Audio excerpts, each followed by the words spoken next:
আজ মার্কেট পড়ার পেছনে মেন পাঁচটি মূল কারণ জড়িত আছে।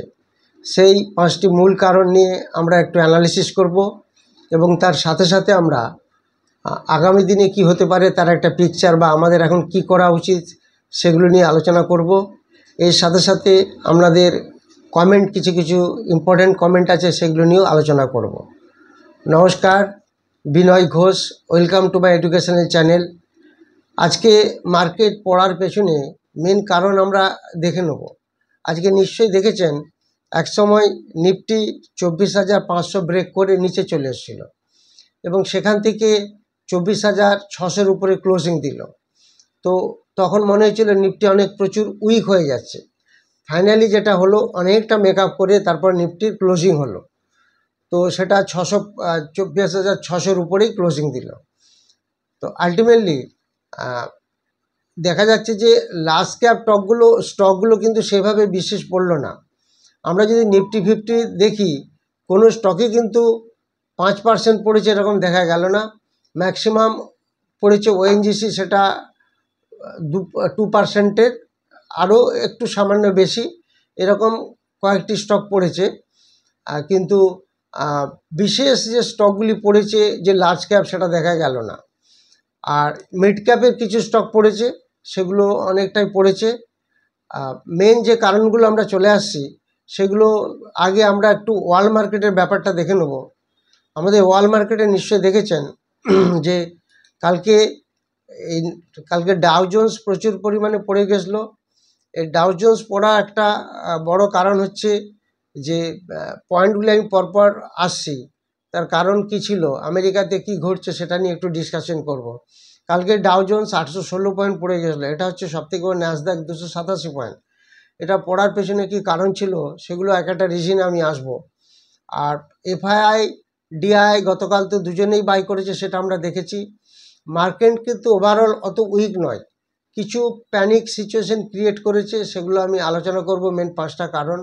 তো ওভারঅল মার্কেট ইন ফিউচারে আশা করা যাচ্ছে ভালোই হবে। তো যাই হোক, সেই পাঁচটা কারণ যদি আমরা দেখে নিই, সেই পাঁচটা কারণ দেখলে আমরা বুঝতে পারবো কিভাবে কি সেগুলি ঘটছে, সেটা সম্বন্ধে আমরা আস্তে আস্তে ফার্স্ট যে পয়েন্টটা আমরা দেখছি সেটা হচ্ছে ইউএস ডেপ্ট। ইউএস ডেপ্টে কী হচ্ছে, অ্যাকচুয়ালি ইউএস ডেপ্টটা যে সাবমিট হয়েছে স্পেন্ডিং বিল, ডোনাল্ড ট্রাম্প যেটা সাবমিট করেছে ট্যাক্স এবং স্পেন্ডিং বিল, সেটা নিয়ে একটা বড় ভয়ের কারণ দাঁড়িয়েছে। সেটা কীরকম দেখা যাচ্ছে যে ইউএস ডেপ্ট উইল ইনক্রিজ ফার্দার এবং তাতে করে ইউএস ইকোনমিক গ্রোথ অনেক হ্যাম্পার হতে পারে, তারপরে ইনফ্লেশন এসে যাবে। তো সেটা কীরকম, সেটা হচ্ছে $3.8 ট্রিলিয়ন থেকে সেটা চলে যেতে পারে $36 ট্রিলিয়ন। তার প্রচুর পরিমাণ একটা বিল একটা শর্ট হয়ে যাবে। অর্থাৎ তার ফলে ইনফ্লেশন এবং ফিসক্যাল পলিসিতে অনেক বেশি এফেক্ট হবে। ইউএস ইকোনমিক গ্রোথ যদি এফেক্ট হয় তাহলে আলটিমেটলি সেটা ওভারঅল ওয়ার্ল্ডে একটা এফেক্ট করবে। এটা হচ্ছে একটা মেন কারণ ফার্স্ট। সেকেন্ড কারণ হচ্ছে মিডল ইস্টে একটা টেনশন দেখা দিয়েছে।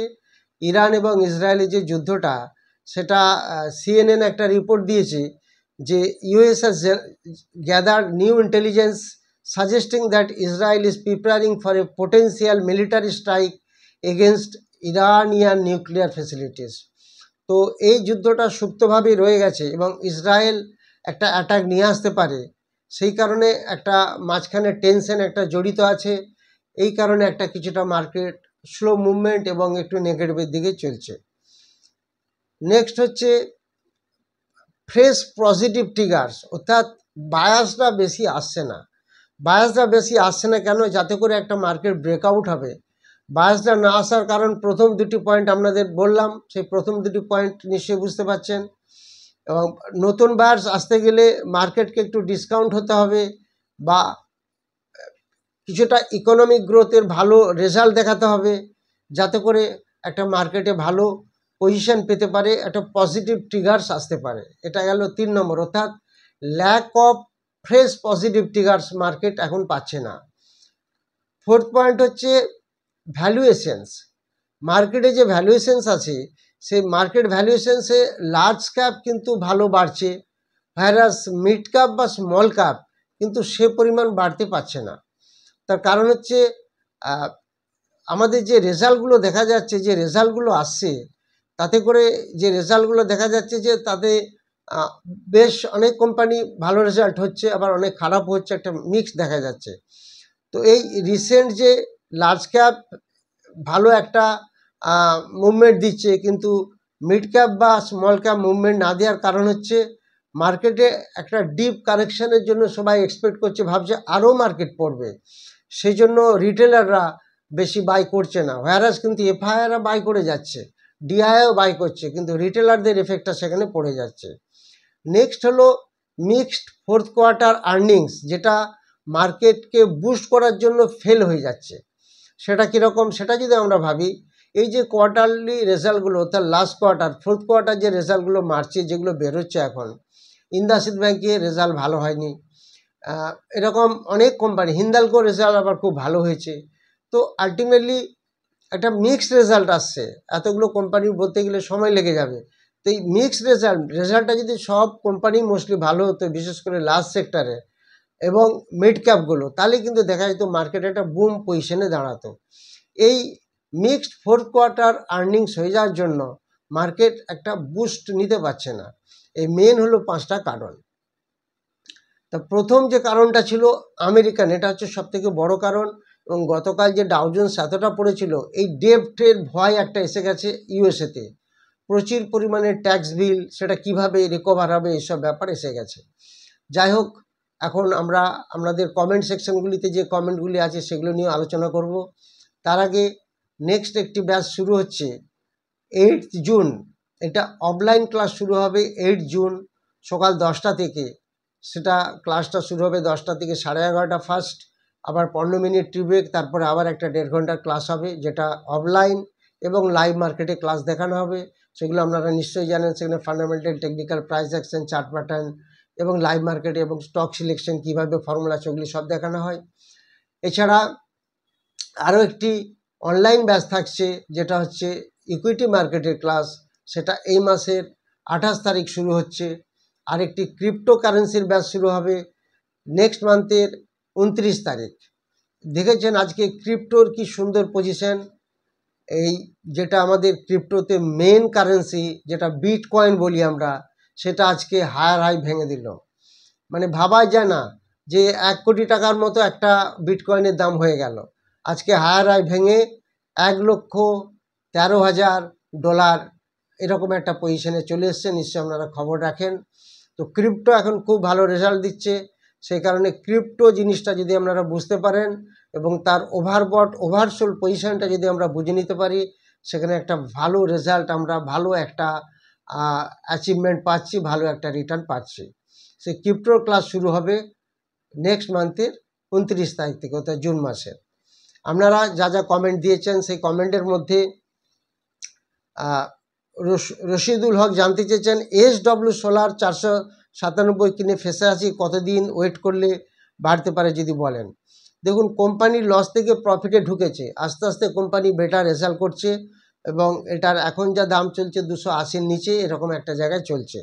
এটা ওয়েট অ্যান্ড ওয়াচ, আপনার কিছুটা অন্তত অ্যাভারেজ করলে আমার মনে হয় সেটা বেটার হতে পারে, সেটা দ্যাটস আপ টু ইউ, সেটা আপনি কি করবেন, আমি জাস্ট মোটামুটি বলে দিলাম। শৈবাল মণ্ডল বলছেন ডিকসন টেকনোলজির সাপোর্ট কত হবে, এটা 13,282 টাকার মতো একটা সাপোর্ট হবে। এবং লং টার্মে কি হবে, এখন যেটা আছে সেটা ভাবি আমরা, এখন 15,135-এর কাছাকাছি দাম চলছে এবং 13,282 এরকম জায়গায় একটা ভালো সাপোর্ট হবে। এফআইআই কিন্তু এই স্টকটা সামান্য পরিমাণ একটু কমিয়েছে, আর ডিআই কিন্তু আবার একটু বাড়িয়েছে। অলোক মণ্ডল জানতে চেয়েছেন প্রোটিন এই গভর্নমেন্ট এত নিচে নামছে কেন, হোল্ড করা যায়? দেখুন, এটার দাম চলছে এখন 1,030-এর কাছাকাছি, আর এটা মেনলি পড়ার কারণ হচ্ছে 1535 হাই থেকে, এই 1535 হাই থেকে এটা পড়ে পড়ে নিচে এখন 1,030-এর কাছাকাছি চলছে। মেন এটা দাম পড়ে যাওয়ার কারণ হলো প্যান্ট 2.0 যে প্রজেক্টটা স্যাংশন হওয়ার কথা ছিল সেটা ক্যান্সেল হয়ে গেছে এবং সেটা রিজেক্ট হয়ে গেছে, যার ফলে কিন্তু এই প্রোটিন গভর্নমেন্টসের দাম অনেক পড়ে গেছে। নেক্সট জানতে চেয়েছেন রিক মুখার্জি, আপনি যে শেয়ারটার কথা বলেছেন সেটা ভুল কিছু বলেছেন বা পুরো নামটা যদি জানান তাহলে ভালো হবে। ছোলা ইনভেস্ট বলে কোনো শেয়ার নেই, পুরো নামটা লিখে দেবেন তাহলে আমাদের পক্ষে সুবিধা হবে। রাজকুমার পাল, আইআরএফসি টার্গেট কত হবে যদি বলেন। আইআরএফসির একটা সাপোর্ট আছে একটা 124, রেজিস্ট্যান্স একটা ভালো আছে 155, একটু লং টার্মে 155 অবধি যাবার একটা প্রবণতা আছে। এখন 135-এর কাছাকাছি দাম চলছে। সোমেন দত্ত জানতে চেয়েছেন ক্রিপ্টোর অল্প দামের কিছু শেয়ারের নাম বলে দেন তাহলে ভালো হয়। দেখুন এগুলো তো ইউটিউবে এইভাবে নাম বলা যায় না, এগুলো তো এমনিতেই একটু রেস্ট্রিক্টেড ব্যাপার আছে, সেগুলো এইভাবে বলা যাবে না। যারা ক্লাস করেন বা যারা আমার সঙ্গে যাদের যোগাযোগ আছে তাদেরকে আমি কিছু কিছু বলে দিতে পারি। দিলীপ ঘোষ জানতে চেয়েছেন রেমন্ড 70% ডাউন, কি করব। না, রেমন্ড 70% ডাউন হয়নি, এটা একটা মার্জারের ব্যাপার ছিল, গল্প ছিল, নিশ্চয়ই আপনি সেটা জানেন, তাহলে সেখানে তো আপনি অন্য স্টক পাবেন। অমিত গোড়াই জানতে চেয়েছেন ডাটা প্যাটার্ন 2910-এ কেনা, এটা কি আরও ডাউন হবে। দেখুন এখন দাম চলছে 2700 টাকার কাছাকাছি, কিছুটা ডাউনে আছে। এবং আচ্ছা একটা জিনিস দেখুন, আমরা যদি 2910-এ কেনা থাকে, এটা তো 19 মে, এই 19 মে মানে কদিনের ব্যাপার, এটা 3141 হাই করে এসেছে, তখন তো আপনার বিক্রি করে দিলে প্রফিট বেরিয়ে চলে আসতো। অভিজিৎ সামন্ত জানতে চেয়েছেন টপ টেক, এই নামে কোনো শেয়ার পাচ্ছি না, কাইন্ডলি পুরো ভালো করে নাম লিখে দেবেন। বিলাল আহমেদ জানতে চেয়েছেন জেএম ফিনান্সিয়াল 115 করে বাই করেছি, প্লিজ ডিসকাস। দেখুন জেএম ফিনান্স এখন 123-এর কাছাকাছি দাম চলছে, আমরা তো প্রফিটেই চলছে। এবং এখানে এফআই কিছুটা বাড়িয়েছে, ডিআই কিছুটা কমিয়েছে। রিয়া নস্কর জানতে চেয়েছেন আরভিএনএল 460 করে কিনে আছে, অনেক দিন আগে কিনেছি আমি, এখান থেকে কি এটা বাড়তে পারে। দেখুন আরভিএল এখন 400 টাকার কাছাকাছি দাম চলছে, কিছুটা পড়েছে ঠিকই, তবে এফআই কিন্তু একটু স্টকটা ছেড়েছে, ডিআই কিন্তু এটা বাড়িয়েছে, এটা হোল্ড করুন। এটা মে মাসে তো 317 টাকা চলে এসেছিলো, তখন নিশ্চয়ই কিছুটা অ্যাভারেজ করা দরকার ছিল। এগুলো আপনাদের মনে রাখতে হবে, যখন একটা স্টক মোটামুটি একটা ভালো স্টক অনেকটা পড়ে যায়, তখন অ্যাভারেজ না করলে কিন্তু আপনি তাড়াতাড়ি রিটার্নটা নিতে পারবেন না। যাই হোক, এইগুলি আপনাদের বলে দিলাম, আপনারা আবার নেক্সট কমেন্টগুলি পাঠাবেন, আমি বলে দেবো। আর যারা নেক্সট ব্যাচের ক্লাসগুলি করতে চান, মোস্টলি সব অফলাইন ব্যাচ, এখানে অফলাইনেই বেশিরভাগ শিখে, অনলাইনে একটু কম শিখে। যারা ইন্টারেস্টেড তারা যোগাযোগ করবেন। নেক্সট অফলাইন ব্যাচ স্টক মার্কেটের উপর শুরু হচ্ছে জুনের 8 তারিখ, আর এবং এই মাসে একটা অনলাইন ব্যাচ শুরু হচ্ছে 28 তারিখ, সেটাও স্টক মার্কেটেরই কোর্স। আর ক্রিপ্টোর উপর শুরু হচ্ছে 29শে জুন। যারা ইন্টারেস্টেড তারা হোয়াটসঅ্যাপে যোগাযোগ করবেন, ফোন করবেন না বা ভয়েস রেকর্ডিং করে পাঠাবেন। যারা চ্যানেলটি নতুন দেখছেন তারা অবশ্যই সাবস্ক্রাইব করুন, লাইক করুন এবং শেয়ার করুন। Thank you very much for watching my video.